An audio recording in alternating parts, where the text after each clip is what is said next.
A Fundação Joaquim Nabuco e a Associação Juízes para a Democracia, atentas aos interesses da comunidade pernambucana de efetivar sua defesa e segurança de forma competente e aperfeiçoada, entregam mais uma pesquisa do elo institucional na linha de montagem da defesa social. Chegou a vez do Corpo de Bombeiros Militar de Pernambuco.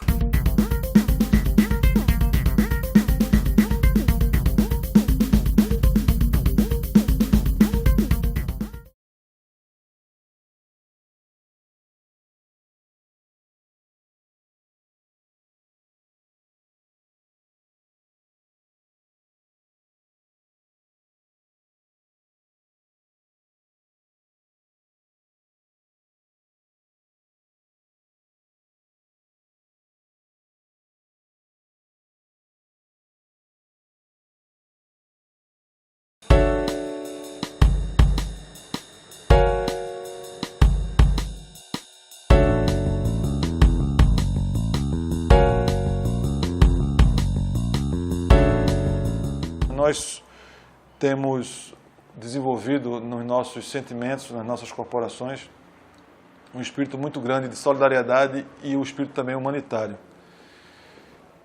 90% das ocorrências do Corpo de Bombeiros é para atender a população mais carente, mais pobre, nas inundações, nos acidentes, nos desastres. O Corpo de Bombeiros ele tem naturalmente uma situação de contato com a população e é sempre um contato no momento de dor, né, no momento de sofrimento. A participação do Corpo de Bombeiro é identificar os locais de risco, identificar cenários de risco, preparar projetos, propostas e apresentar para os nossos gestores, para que eles tomem as decisões. O bombeiro ele é de natureza atividade de defesa civil, né?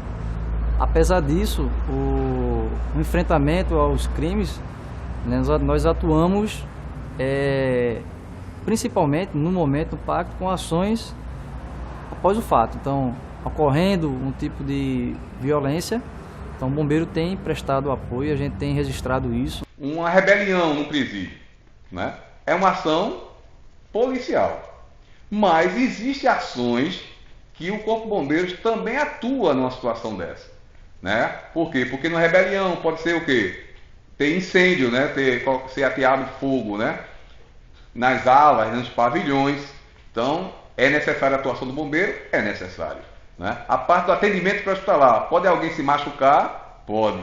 Então, nesse tipo de ocorrência, ela não é uma ocorrência de natureza de bombeiro, mas o bombeiro, dentro do sistema de defesa social, ela apoia a operação policial.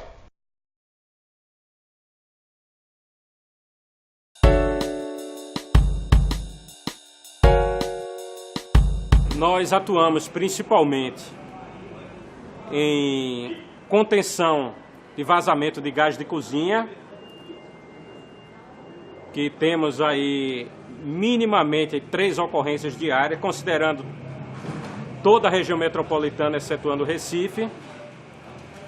Esta época do ano, estamos no mês de outubro, um mês bastante seco, que a vegetação das matas, terrenos baldios aí estão bem secos, então temos muito combate a incêndio em área verde também. E também durante todo o ano também temos sempre incêndio em residência. Então esses seriam os 3 tipos de ocorrência mais comum aqui na nossa atividade. Tem muito incêndio em residência, principalmente nas áreas, vamos dizer assim, mais carentes.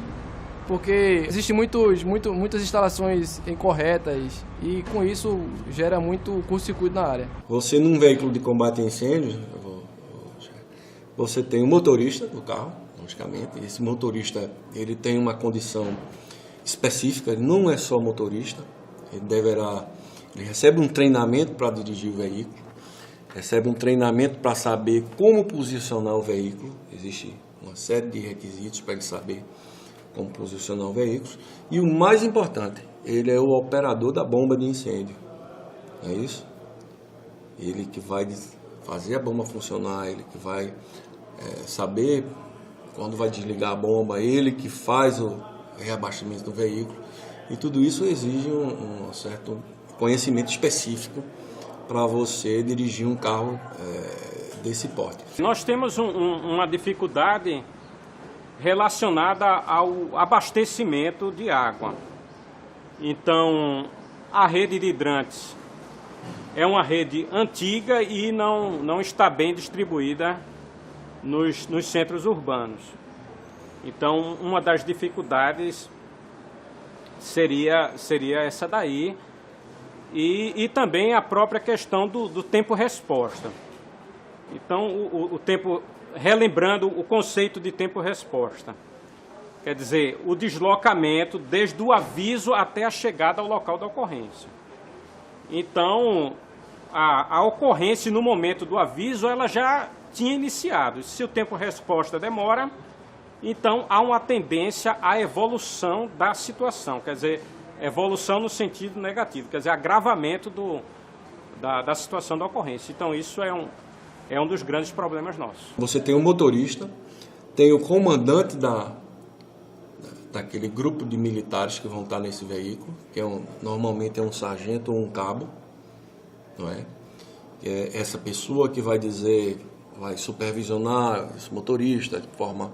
É ele que vai ser o gestor daquela equipe, ele que vai nortear as ações dessa equipe.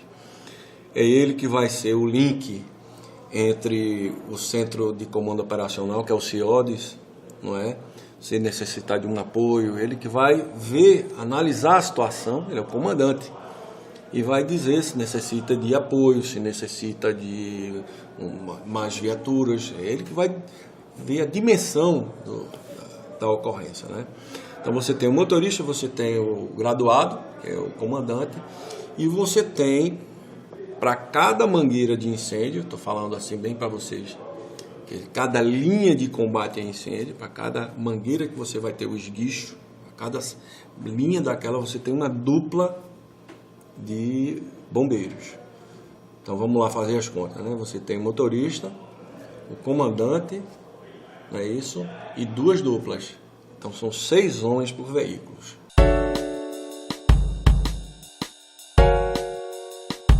Nós fomos criados realmente para trabalhar em praia litorânea, em praia marítima, né?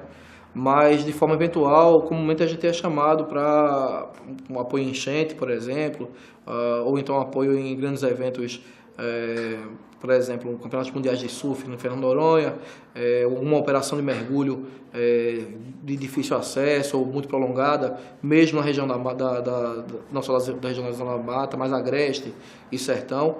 A gente tem registro de ocorrência desde atendimento de enchente em Petrolina a busca de cadáver em Fernando de Noronha. Então, basicamente, todo o estado, quando há uma necessidade maior do que o grupamento ordinário, ele não consiga suplantar, nessa parte aquática a gente é acionado.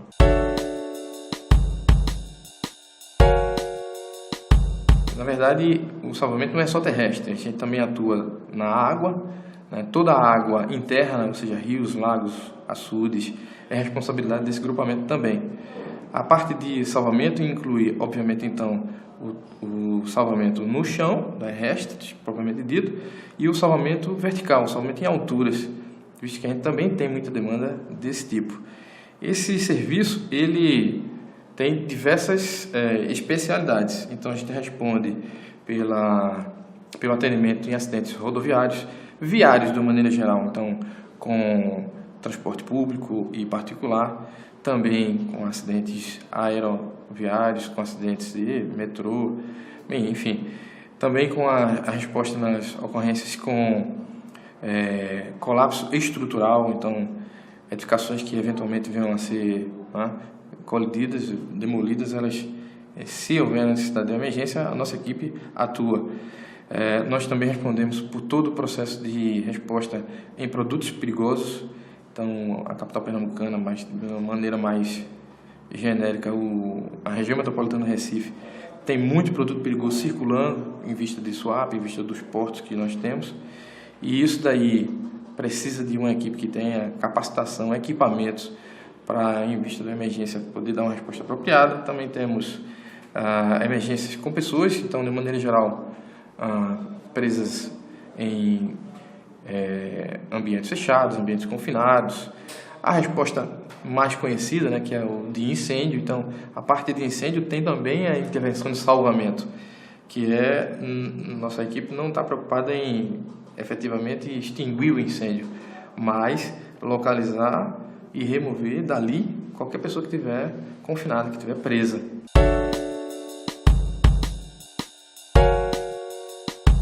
A nossa unidade, como o próprio nome já diz, né, Grupamento de Bombeiros de Atendimento Pré-Hospitalar, ela tem como função principal o atendimento a vítimas de trauma em via pública, né? Realizar atendimento pré-hospitalar a vítimas de trauma em via pública. São as ocorrências, digamos, mais comuns na região metropolitana como um todo, né? Atropelamentos, colisão de veículos, vítimas com o chamado mal súbito, que são um mal-estar, problemas clínicos, né? Uma cardiopatia. A gente tem uma quantidade bem diversificada de naturezas de ocorrência, mas basicamente atropelamentos, acidentes de motociclistas e colisões de veículos são as que mais repercutem.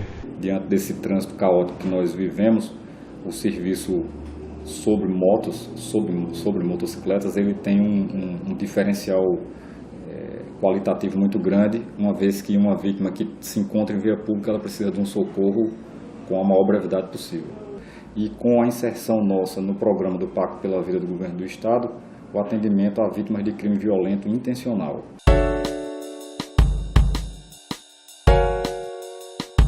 As unidades do Corpo de Bombeiros são formadas basicamente por recepção, central telefônica, sala de comando e subcomando, divisão administrativa, divisão de operações, divisão de pessoal, alojamento, refeitório, rancho, cassino e almoxarifado. Na unidade de Jardim Atlântico, a central telefônica está localizada num espaço que apresenta buracos na parede e fiação exposta. As unidades têm áreas administrativas que geralmente apresentam boas condições físicas e materiais. O problema é que seções distintas funcionam nos mesmos espaços. Os alojamentos têm camas beliches, colchões e armários. Na unidade sede de busca e salvamento, os alojamentos de cabos e soldados do sexo masculino têm vestiário. Por conta da recente admissão de mulheres na corporação, os alojamentos femininos geralmente são menores e apresentam problemas em função de serem espaços improvisados. Os banheiros têm pisos e paredes revestidos de cerâmica, box com esquadria de alumínio, pia e vaso sanitário. Nas unidades dos bombeiros, os refeitórios são separados de acordo com as patentes, com exceção da unidade sede de atendimento pré-hospitalar, da seção de SUAP e das unidades descentralizadas de São Lourenço da Mata e Igaraçu. Nesses, o refeitório é utilizado por todos os integrantes da corporação. A maioria desses espaços é climatizada e tem estufa térmica, mesas, cadeiras e aparelhos de televisão. Nas unidades dos bombeiros, os ranchos são espaçosos. Possuem balcão, pia de inox, fogão e freezer industrial. Paredes e pisos são revestidos com cerâmica. Ao lado do rancho ficam armazenados os mantimentos. Apenas na seção de SUAP, o fornecimento da alimentação é terceirizado. Em geral, as unidades possuem cassinos climatizados que dispõem de aparelhos de TV, mesas de sinuca e sofás. Apenas a unidade descentralizada de Jardim Atlântico não possui cassino. A área de lazer é uma sala com aparelhos de musculação e um estacionamento é utilizado como campo de futebol.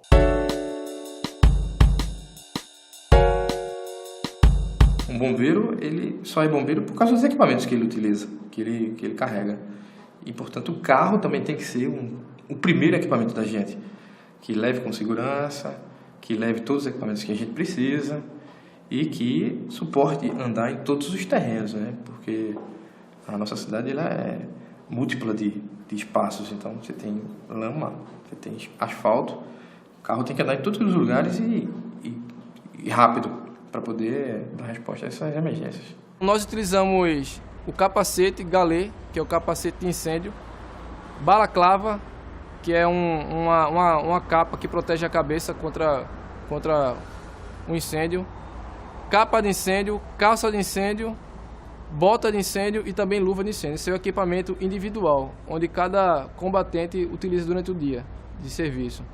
Também nas viaturas possui equipamento de proteção respiratória, EPR, onde são utilizados para que o militar não inspire gases tóxicos e asfixiantes. Nós temos equipamento de proteção individual para combate a incêndio, né? equipamento de proteção respiratória, também utilizado pelo pessoal de incêndio. Temos roupas para atuar em operações com produtos perigosos, né?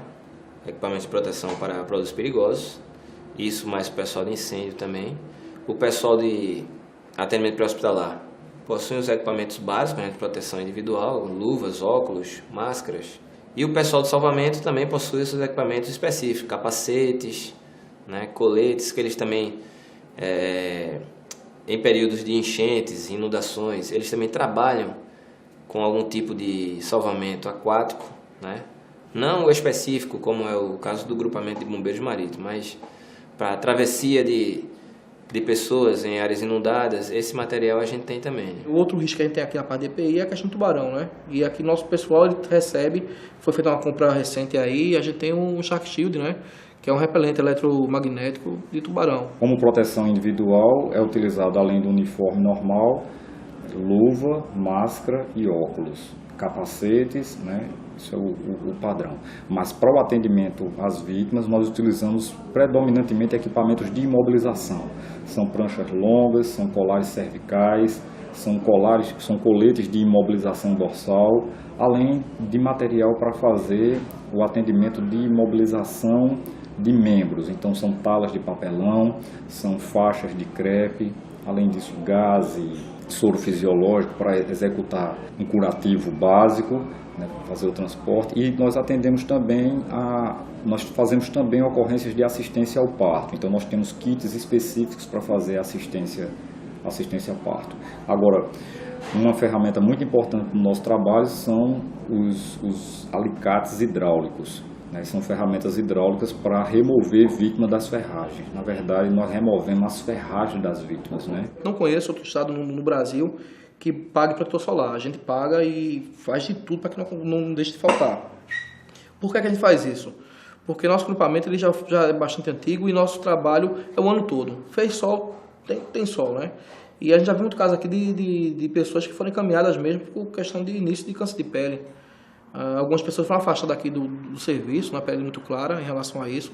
Então a gente começou a trabalhar com foco a essa proteção. Então aqui se paga protetor solar, o pessoal que trabalha na escala pronta recebe um por mês, o pessoal que é administrativo, que tira menos serviço, recebe um a cada 3 meses, é trimestral. Foram pagos capas, calças e luvas para todo o efetivo que trabalha somente nas guarnições de incêndio como combatente.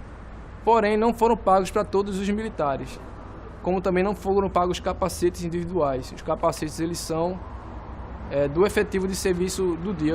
Temos 5 capacetes que são utilizados todos os dias pelas guarnições. Então, o suficiente não é.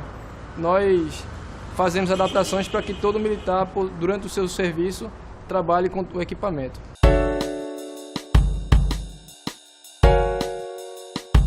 Eu tenho 187 km de praia e com esse efetivo, com as escalas de serviço mais otimizadas que a gente tem, eu trabalho no máximo em 20 e poucos quilômetros de praia.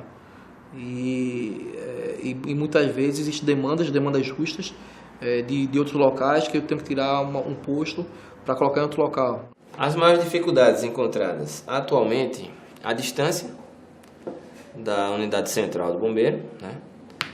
E sempre quem está distante, é normal isso, recebe menos apoio material, né?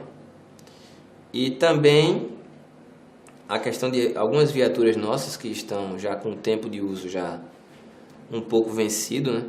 E quebram demais, né? Então acontece muito de viatura estar quebrando e por essa distância que a gente tem da estrutura central do bombeiro, a gente demora para ter uma viatura para repor aqui a nossa estrutura e a gente fica algum período sem aquele tipo de atendimento, né? Os nossos meios são proporcionais ao nosso efetivo. Agora, não são de acordo com as necessidades da sociedade, aquilo que se espera de um serviço de bombeiro.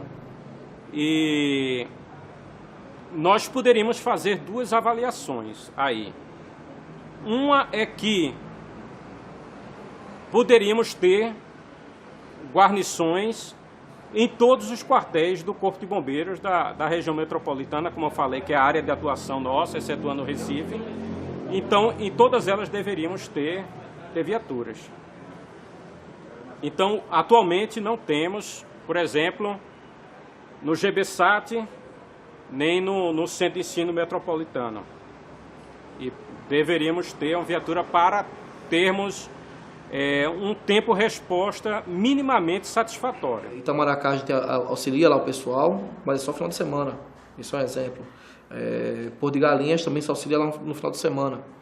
Aqui em Recife, talvez nós temos 16 postos relacionados em Recife, eu consigo manter 7 ou 8 de forma regular. Mas aqueles outros postos, o que é que está acontecendo? Talvez a pessoa tenha ocorrência e o civil está resgatando. E acontece as mortes, em qualquer lugar isso acontece. E isso não é um problema só nosso, né? É bom frisar que qualquer lugar do mundo é assim. Não tem como colocar guarda-vida em todo lugar no mundo. Mas é assim, independente de qualquer coisa, aqui no Brasil, conversando com outros grupamentos, com outros bombeiros, se pensa pelo menos em colocar uma dupla a cada 500 metros. Então, se botar 137 dividido por 2 aí, vai dar 90 postos. Talvez assim, se a gente pensar, a nível do Brasil, eu devia ter colocando 90 postos por dia em Pernambuco. E aí eu estou colocando 30, um terço. E aí a nossa sugestão é realmente que fosse aberto pelo menos mais uns 2 quartéis desse. Um para a área norte, outro para a área sul, para a gente fazer realmente uma cobertura maior. Um outro patamar, que esse sim está muito distante, eu utilizo como referencial. Isso assim, não existe uma norma que estabeleça isso, mas como nosso principal referencial é a vida, o ser humano, então, considerando a pior hipótese, quer dizer, uma ocorrência de incêndio em que haja uma vítima em parada cardiorrespiratória. Então, não deveríamos demorar mais do que 5 minutos para chegarmos até aquela ocorrência e encontrarmos essa vítima numa situação em que seja reversível essa parada cardiorrespiratória e seja reversível danos neurológicos.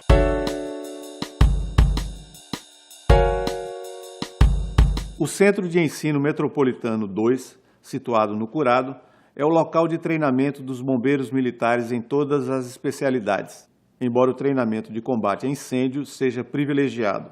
Nesse centro, a quadra de esportes é utilizada como local de instrução. No campo de treinamento, uma casa é utilizada para a simulação de incêndio em ambientes confinados. Observa-se também um tanque em formato circular, chamado Maracanã, e outro reservatório, em forma de crucifixo, onde se coloca óleo diesel para atear fogo durante os treinamentos. O almoxarifado do campo de treinamento guarda botas, boias, cordas, coletes e mangueiras. As salas de aula apresentam razoável estrutura física. Atualmente, no Corpo de Bombeiros só tem 2 formas de entrada, que é a primeira, curso de formação de soldados, que é a base da nossa estrutura, que são os soldados, e o curso de formação de oficiais, que é o nosso intermediário, né, que do oficial que chega a comandante e do soldado que chega a subtenente. Isso assim é só o básico de carreira, não considerando que ele faça cursos durante a sua atividade fim, mas o básico, são essas duas fases de entrada. Você tem a oportunidade de fazer vários cursos de qualificação e aperfeiçoamento profissional. Não é porque você está numa unidade de combate a incêndio que você é privado de se aperfeiçoar num curso de busca e salvamento, que é um curso onde você vai, a sua atividade não é voltada para de combate a incêndio. Então você tem o seu DNA de formação profissional, onde você é preparado para mergulhar, para combater incêndios, para exercer atividade de pré-hospitalar, para você fazer atividade de contenção de estruturas. Eu acho que hoje a principal dificuldade é realmente assim a gente não ter uma seleção e uma qualificação própria de guarda-vidas. Aqui o quartel, quando iniciou, a gente iniciou com esse conceito. Só vinha para cá quem tem curso de guarda-vida, quem tem curso de mergulhador. Porque aí você tem um profissional que está preparado e sabe o que tem que fazer. e sabe assim lutar pelo o que é que realmente é necessário. Se você pegar uma pessoa que não tem uma boa formação, é bombeiro, é instruído, tem boa vontade, tem atitude e tudo, mas se ele não conhece tecnicamente o que ele tem que fazer, é complicado. Por exemplo, como a gente recebeu gente de fora, essa semana eu estava identificando dúvidas em relação ao protocolo de suporte básico de vida. Não é que não estivesse errado, é porque a gente trabalha com um protocolo de afogamento muito especializado. E nem todo bombeiro trabalha dessa forma. Ele vai fazer primeiros socorros como se fizesse em qualquer outro caso. Isso não é garantia que a vítima vai viver ou não, né? Claro que não. Mas o protocolo de afogamento é mais especializado.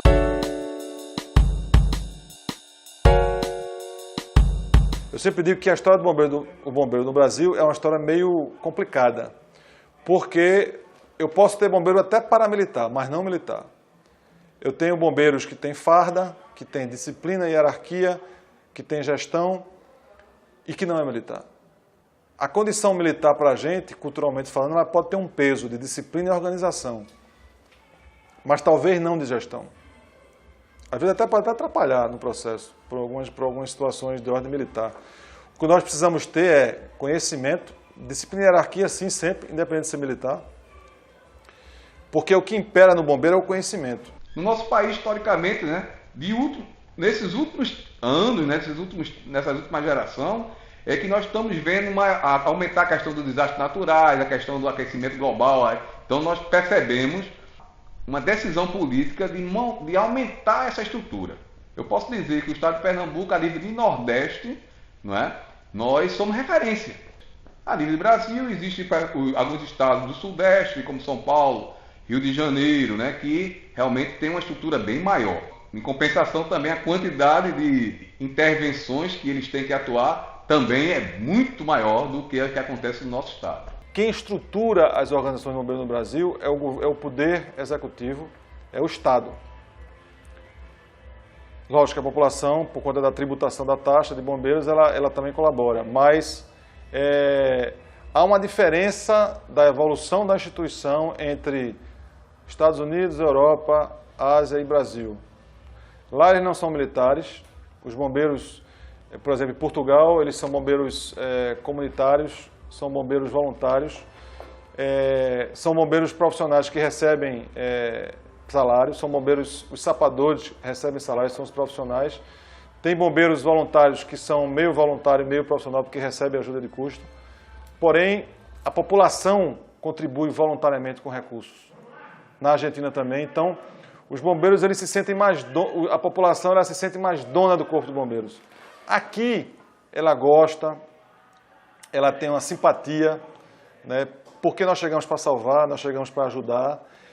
Eu costumo dizer que se há o anjo do céu na terra, talvez sejam os bombeiros.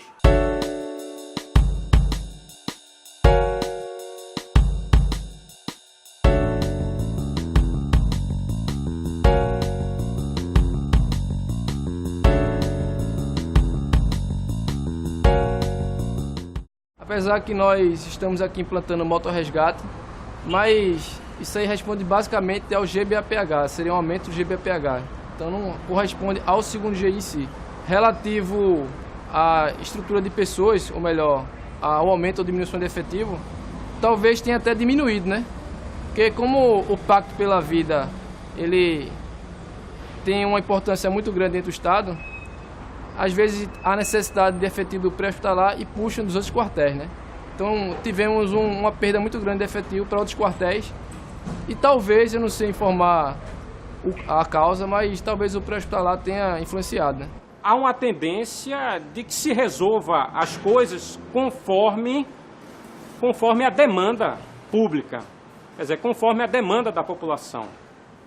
Então, desse ponto de vista, a sociedade clama muito mais por um serviço de polícia do que pelo serviço de bombeiro. Então, considerando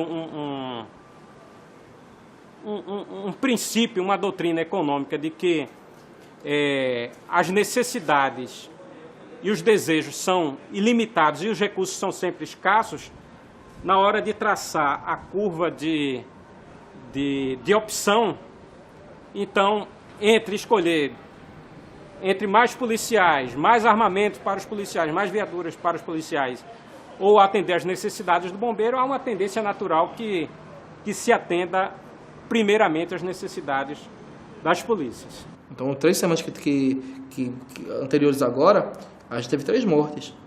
Né? Em horário que não de guarda-vida, antes, em local também não de guarda-vida. Uma foi no posto 3, que a gente não ativa. O pessoal de madrugada bebendo desapareceu, foi encontrado só de manhã, de 7 horas da manhã. Outra na Praia do Paiva, que a gente não tinha ativado o serviço lá. A gente, por coincidência, tinha ativado em Itapuama, para estar adivinhando, o pessoal ainda chegou ainda a fazer primeiros socorros. E um outro posto 10, que é um posto aqui que a gente calmo, não dá nada. Mas acontece, a mosca branca, como a gente falou, tem água, tem risco. Então a gente tem 3 semanas, tem 3 mortes, né? E eu sei que talvez a morte do afogamento, como está embaixo d'água, ninguém vê, não choca tanto quanto o sangue na rua, não é? Mas é morte.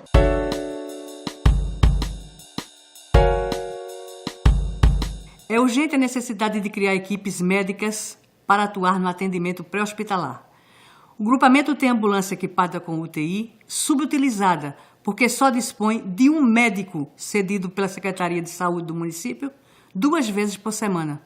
Nos outros dias, a ambulância fica estacionada no pátio do quartel. Mostra-se imperativa a necessidade de o Corpo de Bombeiros Militar de Pernambuco aumentar o seu efetivo, considerando que a região metropolitana do Recife possui 1.317 bombeiros para atender a uma população de 3.800.000 pessoas aproximadamente.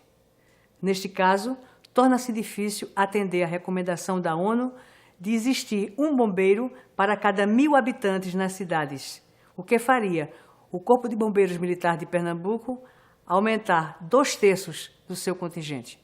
É necessário promover a compra de equipamentos em razão das seguintes situações: a exaustão de viaturas com quebras constantes e veículos em manutenção, que obrigam o revezamento, inclusive das ambulâncias. A aquisição de equipamentos de proteção individual, como capacetes galé, utilizados em ocorrências de combate a incêndio.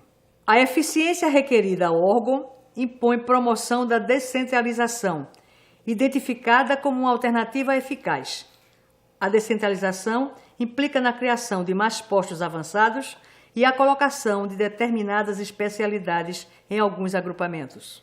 O aperfeiçoamento profissional requer a organização de espaços adequados para treinamento, levando-se em conta que o Centro Metropolitano de Ensino 2 possui um campo de treinamento que contempla apenas a especialidade de combate a incêndio. Já os bombeiros que atuam na área de salvamento aquático recorrem às praias, os diques de Olinda e as piscinas cedidas por colégios. Com estas sugestões, a Fundação Joaquim Nabuco e a Associação Juízes para a Democracia encerram a pesquisa O Corpo de Bombeiros Militar de Pernambuco na linha de montagem da defesa social sob foco de lentes, cientes da contribuição que oferecem à instituição e ao povo pernambucano na construção da sua defesa, segurança e cidadania.